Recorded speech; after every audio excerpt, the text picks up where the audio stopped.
മെറ്റീരിയ ministries YouTube ചാനലിലേക്ക് ഏവർക്കും സ്വാഗതം. റോമർക്കെതിരെ ലേഖനം 16-ാം അധ്യായത്തിൻ്റെ 13 വരെയുള്ള വാക്യങ്ങളാണ് നമ്മൾ കഴിഞ്ഞ ദിവസം ചിന്തിച്ചത്.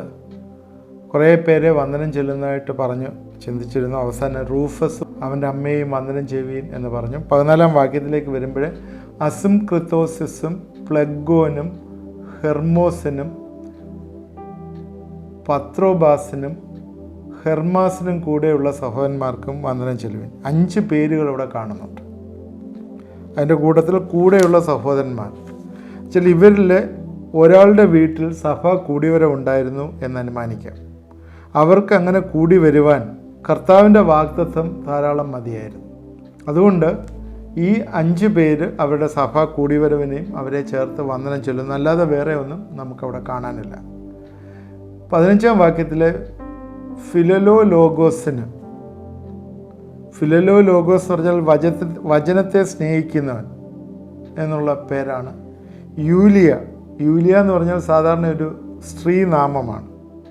അപ്പോൾ ഇവർ ഒരു ഭാര്യ ഭർത്താക്കന്മാരാണ് എന്ന് ചിന്തിക്കുന്നു എന്നാണ് റോബർട്ട്സൺ എന്ന് പറഞ്ഞ ചരിത്രകാരൻ എഴുതിയിരിക്കുന്നത്. പിന്നെ 3-ാമത് നെരയൂസ്, അവൻ്റെ സഹോദരിക്കും ഒലിമ്പാസിനും അവരോടുകൂടിയുള്ള സകല വിശുദ്ധന്മാർക്കും വന്ദനം ചെല്ലുവിൻ. ഈ നെരയൂസ് എന്ന് പറയുന്നത് ഒരു പ്രധാനപ്പെട്ട ഒരു സംഭവമാണ്, ഒരു വ്യക്തിയാണ്. അതിൻ്റെ കാര്യം പറയാം. AD 95 റോമിനെ നടുക്കിയ ഒരു സംഭവം ഉണ്ടായി. അതെന്താണെന്ന് വെച്ചാൽ നഗരത്തിലെ ഏറ്റവും പ്രധാനപ്പെട്ട 2 പേര് ക്രിസ്ത്യാനികളായി തീർന്നു. അവരെ മരണത്തിന് വിധിച്ചു എന്നുള്ളതാണ്. റോമൻ കോൺസലായ ഫ്ലേവിയസ് ക്ലെമൻസും രാജകുടുംബാംഗമായ തൻ്റെ ഭാര്യയുമായ ഡൊമിറ്റില്ലായുമായിരുന്നു ഈ 2 പേര്. എന്ന് പറഞ്ഞാൽ ഏറ്റവും ഹൈയിലിരിക്കുന്ന 2 പേരാണ്. അവർ കർത്താവിനെ അറിഞ്ഞു. ഡൊമിറ്റില്ല അന്ന് നാട് വാഴുന്ന ഡൊമീഷ്യൻ ചക്രവർത്തിയുടെ അനന്തരവളായിരുന്നു. ഡൊമീഷ്യൻ്റെ പിൻഗാമികളായ ക്ലെമൻസ് ദമ്പതിമാരുടെ 2 പുത്രന്മാർ നാമനിർദ്ദേശം ചെയ്യപ്പെട്ടിരുന്നു. ആ ദമ്പതികളുടെ ചേംബർലയിൽ ആയിരുന്നു നെരയൂസ്. അതാണ് നെരയൂസ് എന്ന് പറഞ്ഞ വാക്ക്. അവരെ ക്രിസ്ത്യാനികളാക്കുന്നതിൽ കാര്യമായ പങ്ക് വഹിച്ചത് നെരയൂസ് ആയിരുന്നു. അപ്പോൾ ഈ നെരയൂസ്, ഈ ഫ്ലേവിയസ് കൊല്ലപ്പെട്ടു. നേരത്തെ പറഞ്ഞ അവരെ വിധിക്കാനായിട്ട് പറഞ്ഞിരുന്ന ഫ്ലേവിയസിനെ കൊല്ലപ്പെട്ടു. ഡെമറ്റിലെ കൊന്നില്ല, നാട് കടത്തപ്പെട്ടു. വർഷങ്ങൾക്ക് ശേഷം പൗല എന്ന് പറഞ്ഞ ചരിത്രകാരൻ കണ്ടെത്തിയ ഗുഹയിൽ ക്രിസ്തുവിൻ്റെ നാമത്തെ പ്രതി അവൾ രക്തസാക്ഷി മരണം വഹിച്ചു എന്നൊരു എഴുത്ത് കാണപ്പെട്ടു. അവിടെ തന്നെ ഡെമറ്റില്ലയുടെ ശ്മശാനം എന്ന പേരിൽ അറിയപ്പെട്ട ഗുഹ ഇന്ന് കണ്ടെത്തിയിട്ടുണ്ട്. അപ്പോൾ ഇയാൾ നേരത്തെ നമ്മൾ പറഞ്ഞ നെരയൂസ് എന്ന് പറയുന്ന ആൾ പ്രധാനപ്പെട്ട ഒരു വ്യക്തിയായിരുന്നു എന്ന് ചിന്തിക്കാം. നെരയൂസിൻ്റെ സഹോദരി പേര് വെളിപ്പെടുത്തിയിട്ടില്ല. സഹോദരിക്കും ഒലിമ്പാസ്, അത് മറ്റൊരു ക്രിസ്തു വിശ്വാസിയാണ്, അവരോട് കൂടിയുള്ള സകല വിശുദ്ധന്മാർക്കും വന്ദനം ചെല്ലുവിൻ. റോമിലെ കൂടിവരവുകളെക്കാളും കൂടുതൽ അംഗസംഖ്യ ഉണ്ടായിരുന്നു ഇവിടെ. അതുകൊണ്ടാണ് അവരെ അങ്ങനെ അവരുടെ സകല സഭകളും എന്ന് പറഞ്ഞിരിക്കുന്നത്.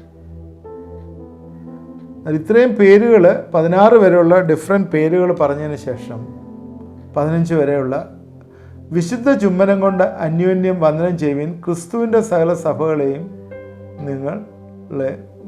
നിങ്ങളെ വന്ദനം ചെയ്യും. വിശുദ്ധ ചുംബനം. ഇവിടെ ഈ വിശുദ്ധ ചുംബനം എന്ന് പറയുന്നത് നമ്മളൊക്കെ ഈ കൈ കൊടുക്കുക എന്ന് പറയുന്നത് പോലെ തന്നെ പുരുഷന്മാർ പുരുഷന്മാരെയും സ്ത്രീകൾ സ്ത്രീകളെയും ചുംബിക്കുന്ന രീതി ഹോളി കിസ് എന്നാണ് പറയുന്നത്. അൺഹോളി കിസ്സും ഉണ്ട്, ഹോളി കിസ്സും ഉണ്ട്. അൺഹോളി കിസ്സിൻ്റെ ഒരു ഉദാഹരണമാണ് കിസ് ഓഫ് ജൂദാസ് ഇസ്കരിയാത്ത്. ജൂദാസ് ഇസ്കരിയാത്ത് ചതിയും വഞ്ചനയും ഒറ്റിക്കൊടുക്കലും ഉള്ള കിസ്സായിരുന്നു. ഇവിടെ അങ്ങനെയുള്ള കിസ്സല്ല, സ്നേഹത്താൽ അന്യോന്യം ചുംബിക്കുന്ന ഒരു കാര്യമാണ് ഇവിടെ പറയുന്നത്. വന്ദനം ചെല്ലുവിൻ, സകല സഭകൾ നിങ്ങളെ വന്ദനം ചെല്ലും. ക്രിസ്ത്യാനികൾ അന്യോന്യം വന്ദനം ചെല്ലണം, അതിന് ആവശ്യമാണ്. പുതിയ നിയമത്തിൽ പല സ്ഥലങ്ങളിലും ഈ വന്ദനം ചെല്ലുക എന്ന് പറയുന്നത് അതിൻ്റെ മൂലപദം ആലിലോൺ എന്നാണ്. റോമലേഖനത്തിൽ 12 പ്രാവശ്യം കാണുന്നുണ്ട്. വിശ്വാസികളെ സംബന്ധിച്ചിടത്തോളം അവർ അന്യോന്യം വന്ദനം ചെല്ലണം എന്ന് പറയുന്നു. അന്യോന്യം കൈക്കൊള്ളണം, പ്രബോധിപ്പിക്കണം, വന്ദനം ചെല്ലണം, സ്നേഹിക്കണം, ആത്മീയവർദ്ധന വരുത്തണം, അന്യോന്യം വിധിക്കരുത്, അന്യോന്യം ഒരു അവയവങ്ങളായി ഏകചിന്തയോടിരിക്കണം. ഇതെല്ലാം വിശ്വാസികൾ ചെയ്യേണ്ട കാര്യങ്ങളാണ്. ഇത്രയും നമ്മൾ ഈ 16 വാക്യങ്ങൾ 3 തൊട്ട് ഫേബയുടെ കഴിഞ്ഞിട്ട് ഇങ്ങോട്ട്, ഫേബയും അക്വിലാസും പ്രിസ്കിലയും കഴിഞ്ഞിങ്ങോട്ട് 16 വാക്യങ്ങൾ നമ്മൾ വായിച്ചതിൽ നിന്ന് ചില പാഠങ്ങൾ നമുക്ക് മനസ്സിലാക്കാനായിട്ടുണ്ട്. ഇത്തിരി ആളുകളുടെ പേരുകൾ പറഞ്ഞു. അവരെല്ലാം വിവിധ തലങ്ങളിൽ പല രീതിയിൽ അധ്വാനിച്ച ആൾക്കാരാണ്. വിവിധ കൃപകളുടെ ഉപയോഗം ഇവിടെ കാണാം. ചിലർ സെൽഫായിട്ട് ജോലി ചെയ്തവരാണ്, അധ്വാനിച്ചുണ്ടായവരാണ്. എന്നാൽ ഇവരെല്ലാം തന്നെ അവിടെ ധൈര്യം കാണിച്ചതായിട്ട് കാണുന്നു. അന്ന് യഹൂദന്മാരെ സംബന്ധിച്ചിടത്തോളം യഹൂദ ജാതികൾ പ്രൊട്ടസ്റ്റ് ഉള്ളവരായിരുന്നു. അതുമാത്രമല്ല, അന്നത്തെ ചക്രവർത്തി ക്രിസ്ത്യാനിറ്റിക്ക് അഗൻസ്റ്റ് ആയിരുന്നു. എപ്പോഴും പലരും ധൈര്യം കാണിച്ചിട്ടുണ്ട് എന്ന് പറയുന്നു. ഇതിനകത്ത് പുരുഷന്മാരും സ്ത്രീകളുമുണ്ട്.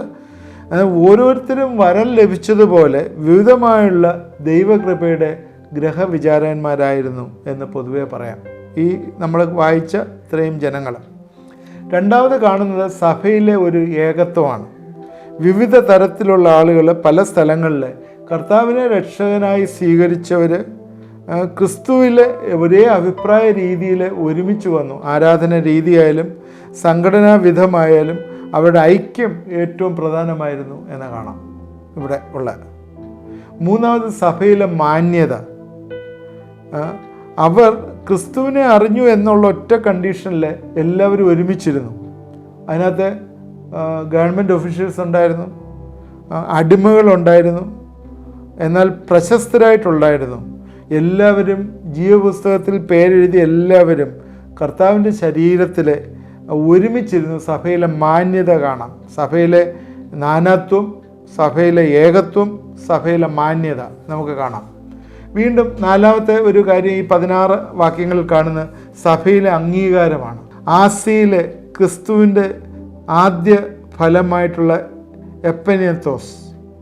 അങ്ങനെ ഓരോരുത്തരെക്കുറിച്ച് നമ്മൾ എടുക്കുമ്പോഴേ ക്രിസ്തുവിൽ സമ്മതനായ അപ്പല്ലോസ് സഭയിൽ ഇവരെല്ലാം അംഗീകരിച്ചതായിട്ട് കാണുന്നു. കർത്താവിൽ പ്രസിദ്ധനായ റൂഫോസ് ഇതെല്ലാം അംഗീകരിച്ചതായിട്ട് കാണുന്നു. എഗെയിൻ 5ാമത് കാണുന്ന സഭയിലെ താഴ്മയാണ്. എളിയവരായിട്ടുള്ളവർ, സഭയിൽ ഐക്യം പോലെ എളിയവരായിട്ടുള്ളവർ താഴ്മ ധരിച്ച് സഭയിലുണ്ടായിരുന്നു. ഉയർന്ന കാറ്റഗറിയിലുള്ള യജമാന്മാർ, താണ ശുശ്രൂഷ ചെയ്യുന്നവർ, അല്ലെങ്കിൽ അങ്ങനെയുള്ള എല്ലാവരും പൈനിയേഴ്സായിട്ടുള്ളവരെ, കൂടുതൽ അധ്വാനിച്ചവരെ അവരെല്ലാം ഒരുമിച്ചുണ്ടായിരുന്നു എന്ന് കാണും. സഭയിലെ താഴ്മ. 6ാമത് സഭയിലെ കൂട്ടായ്മ. അവർ അന്യോന്യം കരുതുകയും അന്യോന്യം സ്നേഹത്തിൽ വർത്തിക്കുകയും അന്യോന്യം റിസോഴ്സസ് പങ്കിടുകയും അന്യോന്യം കരുതുകയും ഒരാളിനെ കൈക്കൊള്ളുക, മറ്റൊരാൾ കൈക്കൊള്ളുക, അല്ലെങ്കിൽ ബലഹീനനായിരുന്നവരെ ചേർക്കുകയും ചെയ്യുന്ന ഒരു കൂട്ടായ്മ. അതെല്ലാം തന്നെ ഇതിൽ കാണാൻ പറ്റുന്നത്. ഈ 16 വാക്യങ്ങൾ നമ്മൾ വായിക്കുമ്പോഴേ പല ആളുകൾ പല നേച്ചറായിരുന്നു. ഇതിനകത്ത് ചില ആളുകളെ കുറിച്ച് നമ്മൾ പറഞ്ഞില്ല, രക്തസാക്ഷികളായവർ വരെ ഉണ്ടായിരുന്നു. അങ്ങനെയുള്ളവരെ എല്ലാം തന്നെ എടുത്ത് ഇവിടെ പൗലോസ് അഭിനന്ദിക്കുകയും അവർക്ക് വന്ദനം ചെയ്യുകയാണ്.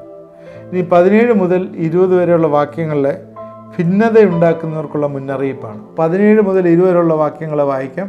സഹോദരന്മാരെ, നിങ്ങൾ പഠിച്ച ഉപദേശത്തിന് വിപരീതമായി ദ്വന്ദ്വവിഷയങ്ങളെയും ഇടർച്ചകളെയും ഉണ്ടാക്കുന്നവരെ സൂക്ഷിച്ചുകൊള്ളണമെന്ന് ഞാൻ നിങ്ങളെ പ്രബോധിപ്പിക്കുന്നു. അവരോട് അകന്നു മാറുവിൻ. അങ്ങനെയുള്ളവർ നമ്മുടെ കർത്താവായ ക്രിസ്തുവിനെ അല്ല, അവളുടെ വയറ്റിനെ അത്രയും സേവിക്കുന്നത്. ചക്കരവാക്കും മുഖസ്തുതിയും പറഞ്ഞ് സാധുക്കളുടെ ഹൃദയങ്ങളെ വഞ്ചിച്ചു കളയുന്നു. നിങ്ങളുടെ അനുസരണം പരക്കെ എല്ലാവർക്കും പ്രസിദ്ധമായിരിക്കുന്നു. അതുകൊണ്ട് ഞാൻ നിങ്ങൾ നിമിത്തം സന്തോഷിക്കുന്നുവെങ്കിലും നിങ്ങൾ നന്മയ്ക്ക് ജ്ഞാനികളും തിന്മയ്ക്ക് അജ്ഞന്മാരും ആകണം എന്ന് ഞാൻ ഇച്ഛിക്കുന്നു. സമാധാനത്തിന് ദൈവമോ വേഗത്തിൽ സാത്താനെ നിങ്ങളുടെ കാൽ കീഴം ചതച്ചു കളയും. നമ്മുടെ കർത്താവായ യേശുക്രിസ്തുവിൻ്റെ കൃപ നിങ്ങളോട് കൂടെ ഇരിക്കട്ടെ. ഇവിടെ പൗലോസ് പറയുന്ന കാര്യം ഭിന്നതയുണ്ടാക്കുന്നവരെ സൂക്ഷിക്കണമെന്നുള്ള മുന്നറിയിപ്പാണ്. ഉപസംഹരിക്കുന്നതിന് മുമ്പായി പറയുന്ന ഭിന്നത, പിളർപ്പ്, ഇടർച്ച ഉണ്ടാക്കുന്നവർ. ഇന്ന് സഭയിൽ ഇങ്ങനെ ഒരുപാട് പേരുണ്ട്. ഭിന്നത ഉണ്ടാക്കുന്നവർ, ഇടർച്ച ഉണ്ടാക്കുന്നവർ, വിപരീതമായ ഉപദേശം. വേറൊരു സുവിശേഷം ഞങ്ങൾ നിങ്ങളോട് പറഞ്ഞതല്ലാതെ വേറൊരു സുവിശേഷം പ്രചരിപ്പിക്കുന്നവർ. ഗലാത്യർ 1-ാം അധ്യായത്തിൽ പറയുന്നു. ഇതിനകത്ത് യൂദാ 3-ൽ പറയുന്നത് സത്യവിശ്വാസി ഒരിക്കലായിട്ട് ഫലമേൽപ്പിക്കുന്ന വിശ്വാസത്തിനായി പോരാടേണ്ടാവുന്നു. നമ്മളെ ദൈവം ഏൽപ്പിച്ചിരിക്കുന്ന വിശ്വാസത്തിന് വേണ്ടി നമ്മൾ പോരാടാണ്. ഇവിടെ അങ്ങനെയുള്ള ഭിന്നത കൊണ്ടുവരുന്നവരെ നമ്മൾ സൂക്ഷിച്ചുകൊള്ളണം. 18-ാം വാക്യത്തിൽ പറയുന്നു, അവർ നമ്മുടെ കർത്താവായ യേശുവിനെ അല്ല തങ്ങളുടെ വയറ്റിനെ അത്രയും സേവിക്കുന്നത്. മോട്ടീവ്സ്, എവിടെ മോട്ടീവ്സ് എന്താണ്? വയറെന്ന് പറഞ്ഞാൽ എന്താണ്? മണി, പൈസ സമ്പാദിക്കുക എന്നുള്ളതാണ്. അവർ ചക്കരവാക്ക്, മുഖസ്തുതി പറഞ്ഞ് സാധുക്കളുടെ ഹൃദയത്തെ പറ്റിച്ചു കളയും, വഞ്ചിച്ചു കളയും. വഴി തെറ്റിക്കുന്നവർ, കള്ള അപ്പോസ്തലന്മാർ, ക്രിസ്തുവിൻ്റെ ശുശ്രൂഷകർ എന്ന് ഭാവിച്ച് അവർ പല രീതിയിൽ ആളുകളെ തെറ്റിച്ചുകൊണ്ട് പോകും. അങ്ങനെയുള്ളവരെ നിങ്ങൾ പ്രത്യേകം ശ്രദ്ധിക്കണം എന്നാണ് പറയുന്നത്. ഇന്ന് ഇതുപോലെയുള്ള ഒരുപാട് പേരുണ്ട്. അവരുടെ ലക്ഷ്യം എന്താണ്? വയറെന്ന് ഇവിടെ പറയുന്നെങ്കിൽ ശരിക്കും ആളുകളുടെ നിന്ന് പൈസ വാങ്ങുക, ചക്കരവാക്കുകളും മുഖസ്തുതിയൊക്കെ പറഞ്ഞ് ആളെ പറ്റിച്ചുകൊണ്ട് പോകും. ഉപായം മൂലമുള്ള ചതിയെക്കുറിച്ച് അപ്പോസ്തലനിവിടെ ക്ലിയർ ആയിട്ട് പറയുകയാണ്. ഈ ഉപദേഷ്ടാക്കന്മാരെ, ദുരുപദേഷ്ടാക്കന്മാർക്ക് 10 ലക്ഷണങ്ങളുണ്ട്. 10 ലക്ഷണങ്ങൾ നിങ്ങളൊന്ന് നോട്ട് ചെയ്താൽ നല്ലതാണ്. ഈ ദുരുപദേഷ്ടാക്കന്മാർ ഒരുപാട് പേരിന്ന് പല സഭകളിൽ കയറി സഭകളിൽ ഭിന്നത ഉണ്ടാക്കുന്നുണ്ട്. അവർക്ക് പ്രധാനം നേരത്തെ പറഞ്ഞ പോലെ വയറാണ്. എന്താ ചെയ്യുന്നത്? ഇതിൽ തന്നെ പറയുന്നുണ്ട്. 1, വിശ്വാസികളെ ഭിന്നിപ്പിക്കുന്നു. ഇത് പറയുന്നത് 17-ാം വാക്യത്തിൽ ഭിന്നിപ്പിക്കുന്നു. 2, 18-ാം വാക്യത്തിൽ അവർ 17-ാം വാക്യത്തിൽ തന്നെ ഇടർച്ച ഉണ്ടാക്കുന്നു. ദാറ്റ് മീൻസ് അവർ ട്രൂത്ത്, സത്യത്തിനെതിരായിട്ട് പറയുന്നു. 17-ാം വാക്യത്തിൽ ദൈവസേവയല്ല അവരുടെ പ്രധാന ലക്ഷ്യം. അവരുടെ പ്രധാന ലക്ഷ്യം എന്താണ്? 18-ാം വാക്യത്തിൽ വയറിനെ സേവിക്കുന്നു, പണത്തെ സേവിക്കുന്നു. 5-ാമത്തെ കാര്യം അതാണ്, വയറിനെ സേവിക്കുന്നു. ഫിലിപ്പിയർ 3:19 അത് പറയുന്നുണ്ട്. വീണ്ടും അവരുടെ പ്രധാനമായ they are deceiving with their tongues. അവർ ചക്കരവാക്കും മുഖസ്തുതിയും പറയുന്നു. 18-ാം വാക്യം ചക്കരവാക്ക് മുഖസ്തുതി പറയുന്നു. 6-ാമത്തത് അവർ എനിമീസ് ടു ക്രൂശിൻ്റെ ശത്രുക്കളാണ്. ഫിലിപ്പിയർ 3:18 അതിനെക്കുറിച്ച് പറയുന്നു. ഫിലിപ്പിയർ 3:18 ക്രൂശിൻ്റെ ശത്രുക്കൾ. 7-ാമത് കോൺട്രറി ടു ഗോസ്പൽ, സുവിശേഷത്തിനെതിരായിട്ടുള്ള നടപ്പ്. ഈ ഉപദേഷ്ടാക്കന്മാർ സുവിശേഷത്തിനെതിരായിട്ടുള്ള നടപ്പ്. ഫിലിപ്പിയർ 3:17 അവർ ലജ്ജയിൽ അഭിമാനിക്കുന്നു. ഗ്ലോറി ഇൻ ഷെയിം, ലജ്ജയിൽ അഭിമാനിക്കുന്നു. ഫിലിപ്പിയർ 3:19. 9-ാമത് അവർ ഭൂമിയിലുള്ള ചിന്തിക്കുന്നു. Mind in the earthly things, അവർ ഈ ലോകത്തിലുള്ള കാര്യങ്ങളെക്കുറിച്ച് ചിന്തിക്കുന്നു. 10 ബ്രിങ്ങിങ് ഹെരസീസ്, അവരെ ദുരുപദേശം കടത്തിവിടുന്നു. 2 പത്രോസ് 2:1, മത്തായി 7:15. അപ്പോൾ ഈ ദുരുപദേഷ്ടക്കന്മാരുടെ 10 ലക്ഷണങ്ങളെക്കുറിച്ചാണ് പറയുന്നത്. അതുകൊണ്ട് നമ്മൾ ശ്രദ്ധിക്കുക, ദുരുപദേശക്കാരെ ശ്രദ്ധിക്കുക. 19-ാം വാക്യത്തിലേക്ക് വരുമ്പോൾ നിങ്ങളുടെ അനുസരണം പഴക്കെ എല്ലാവർക്കും പ്രസിദ്ധമായിരിക്കുന്നു. അതുകൊണ്ട് ഞാൻ നിങ്ങൾ നിമിത്തം സന്തോഷിക്കുന്നു. എങ്കിലും നിങ്ങൾ നന്മയ്ക്ക് ജ്ഞാനികളും തിന്മയ്ക്ക് അച്ഛന്മാരും ആകണം എന്ന് ഇച്ഛിക്കുന്നു. ഈ വാക്യം കൂടി നമുക്ക് പറഞ്ഞ് നമുക്ക് ഇന്നത്തെ എപ്പിസോഡ് ഇവിടെ അവസാനിപ്പിക്കാം. നന്മയുടെ കാര്യത്തിൽ ജ്ഞാനികളും തിന്മയുടെ കാര്യത്തിൽ നിഷ്കളങ്കരും ആയിരിക്കണം എന്ന് പറഞ്ഞാൽ ചിന്തകളിൽ നിങ്ങൾ മെച്യൂറാവണം, കുഞ്ഞുങ്ങളെ പോലെ ആകരുത്. നിങ്ങൾക്ക് ലഭിച്ച ഉപദേശത്തിന് വിധേയമായിരിക്കുന്നതിനെക്കുറിച്ച് സഭകൾ നിങ്ങളുടെ കീർത്തി, നിങ്ങളുടെ എനിക്കുള്ള ഉത്തമ വിശ്വാസത്തിൻ്റെ മതിയായ കാരണമാണ് എന്ന് പൗലോസ് പറയുന്നു. കാരണം ഇന്ന് അനേകം കാര്യങ്ങൾ നമുക്ക് അവൈലബിളാണ്. ഇന്ന് ലോകത്തിൽ അനേകം ടീച്ചിങ്സ് ഉണ്ട്, പുസ്തകങ്ങളുണ്ട്, സോഷ്യൽ മീഡിയ ഉണ്ട്, ചാനലുണ്ട്. എന്നാൽ എല്ലാം നിങ്ങൾ ശ്രദ്ധിക്കരുത്. പുതിയ പുതിയ ഉപദേശങ്ങൾ വന്നു കയറിക്കൊണ്ടിരിക്കുകയാണ്. പുതിയ പുതിയ ഉപദേശങ്ങൾ വരുമ്പോൾ എന്താ സംഭവിക്കുന്നത്? പലരും അതിൻ്റെ കീഴ്പ്പെട്ടു പോകും. ദൈവഭാഗത്ത് നിന്ന് അനേകം സഹോദരങ്ങൾ തെറ്റായിട്ടുള്ള പഠിപ്പിക്കലിൽ കേട്ടിട്ട് പഠിച്ചിട്ട്, പ്രത്യേകിച്ച് സോഷ്യൽ മീഡിയ യൂട്യൂബിലൊക്കെ വരുന്ന കാര്യങ്ങളൊക്കെ പ്രത്യേകം ശ്രദ്ധിക്കണം. അതൊക്കെ എന്ന് പറഞ്ഞാൽ ദൈവവചന പ്രകാരമാണോ എന്നുള്ള, കാരണം നമ്മൾ ഈ തിയററ്റിക്കലായിട്ട് പല കാര്യങ്ങൾ പഠിക്കാൻ പാടില്ല. ഒരു വാക്യം മാത്രം എടുത്ത് അത് ശരിയാണെന്ന് പറയുന്നല്ല, അതിനോട് ചേർന്ന് കൺകോർഡൻസ് ആയിട്ട് അല്ലെങ്കിൽ അതിനോട് ചേർന്ന് ബൈബിളിൽ മറ്റുള്ള കാര്യങ്ങൾ പറഞ്ഞിരിക്കുന്നതോട് ചെന്നിട്ട് ഒരു ബാലൻസ്ഡ് ആയിട്ടുള്ളൊരു ടീച്ചിങ് ആയിരിക്കണം നമ്മൾ എടുക്കേണ്ടത്. ഒരു എക്സ്ട്രീമായി പോയി കഴിഞ്ഞാൽ അതിൽ നിന്ന് ചിലപ്പോൾ രക്ഷപ്പെടുത്താൻ പറ്റുകയില്ല. ചില ഭാഗങ്ങളെടുത്ത് ചില പഠിപ്പിക്കലുകളുണ്ട്. ഇപ്പോൾ തന്നെ പുതിയ നിയമം മാത്രം മതി, പഴയ നിയമം വേണ്ട, പൗലോസിൻ്റെ ലേഖനം മാത്രം മതി, മറ്റുള്ളതൊന്നും വേണ്ട എന്നൊക്കെ പഠിപ്പിക്കുന്ന കാര്യങ്ങൾ ഒക്കെ ഒരുപാട് തെറ്റായിട്ടുള്ള പഠിപ്പിക്കലുകൾ ഈ നാളിൽ വരുന്നുണ്ട്. അതുകൊണ്ട് ശ്രദ്ധിക്കുക, നമ്മുടെ ടീച്ചിങ്സ്, പുസ്തകങ്ങൾ വായിക്കുന്നത്, സോഷ്യൽ മീഡിയ ചാനൽ ഒക്കെ ശ്രദ്ധിക്കുക, ഉപദേശങ്ങളെ ശ്രദ്ധിക്കുക. എനിക്ക് നിങ്ങളോട് പറയാനുള്ള 2 കൊരിന്ത്യർ 7:1 പറയുന്ന വാക്യമാണ്, പ്രിയമുള്ളവരെ, ഈ വാഗ്ദത്തങ്ങൾ നമുക്കുള്ളതുകൊണ്ട് നാം ജഡത്തിലെയും ആത്മാവിലെയും സകല കന്മഷവും നീക്കി നമ്മെ തന്നെ വെടിപ്പാക്കി ദൈവഭയത്തിൽ വിശുദ്ധിയെ തികച്ചുകൊള്ളുക. നമ്മൾ തന്നെ ചെയ്യേണ്ട ഒരു കാര്യമാണ് ജഡത്തിലെയും ആത്മാവിലെയും സകല കന്മഷവും നീക്കി ദൈവഭയത്തിൽ വിശുദ്ധിയെ തികച്ചുകൊള്ളുവാനായിട്ട്. അതുകൊണ്ട് നമ്മൾ കുഞ്ഞുങ്ങളെ പോലെയല്ല ചിന്തിക്കേണ്ടത്. ഒരു ട്യൂബ്ലൈറ്റ് ഇട്ട് കത്തുന്നത് പോലെയല്ല, നമ്മൾ ചിന്തിക്കണം. നമ്മുടെ കാര്യങ്ങൾ മെച്യൂറായിട്ടുള്ളൊരു ചിന്തയായിരിക്കണം നമുക്ക് വേണ്ടത്. അതുകൊണ്ട് ഉപദേശങ്ങളെ പ്രത്യേകം ശ്രദ്ധിക്കുക എന്നുള്ളത് ഏറ്റവും പ്രധാനമാണ്. എഫേസ്യർ 4:14-15 വാക്യങ്ങൾ ഇങ്ങനെയാണ് എഴുതുന്നത്, അങ്ങനെ നാം ഇനി മനുഷ്യരുടെ ചതിയാലും ഉപായത്താലും തെറ്റിച്ചു കളയുന്ന തന്ത്രങ്ങൾ കുടുങ്ങിപ്പോകാൻ തക്കവണ്ണം ഉപദേശത്തിൻ്റെ ഓരോ കാറ്റിനാൽ അലഞ്ഞുഴഞ്ഞ ശിശുക്കളായിരിക്കാതെ സ്നേഹത്തിൽ സംസാരിച്ചുകൊണ്ട് ക്രിസ്തു എന്ന തലയോളം സകലത്തിലും വളരുവാനിടയാവും. അതുകൊണ്ട് മനുഷ്യരുടെ ചതി, ഉപായം, തെറ്റിച്ചു കളയുന്ന തന്ത്രങ്ങൾ കുടുങ്ങിപ്പോകാതെ പോകുവാൻ തക്കവണ്ണം ഉപദേശത്തിൻ്റെ ഓരോ കാറ്റിനാൽ അലഞ്ഞുഴഞ്ഞ ശിശുക്കളായിരിക്കുക. പ്രത്യേകം ശ്രദ്ധിക്കേണ്ട ഒരു കാര്യമാണ്. നമ്മുടെ ഉപദേശങ്ങളെക്കുറിച്ച് പ്രത്യേകം ശ്രദ്ധിക്കേണ്ടതാണ്. ഞാനിന്ന് പറഞ്ഞത് ഒന്ന് കൺക്ലൂഡ് ചെയ്യുകയാണ്. ഇന്ന് നമ്മൾ പ്രധാനമായിട്ട് പറഞ്ഞത് ഭിന്നത. ഇതുവരെയും 16 വാക്യങ്ങളിലുള്ള സഭയുടെ ചില ക്വാളിറ്റീസ് ആദ്യം പറഞ്ഞു. സഭയുടെ ക്വാളിറ്റീസ് പറഞ്ഞത് സഭയിലെ നാനാത്വം, സഭയിലെ ഏകത്വം, സഭയിലെ മാന്യത, സഭയിലെ അംഗീകാരം, സഭയിലെ താഴ്മ, സഭയിലെ കൂട്ടായ്മ, ഇത്രയും കാര്യങ്ങൾ പറഞ്ഞിട്ട് ഭിന്നത ഉണ്ടാക്കുന്നവരെ സൂക്ഷിക്കാനായിട്ട് പറഞ്ഞു. കാരണം അവരുടെ പ്രധാന മോട്ടീവ്സ് അവരുടെ വയറാണ്.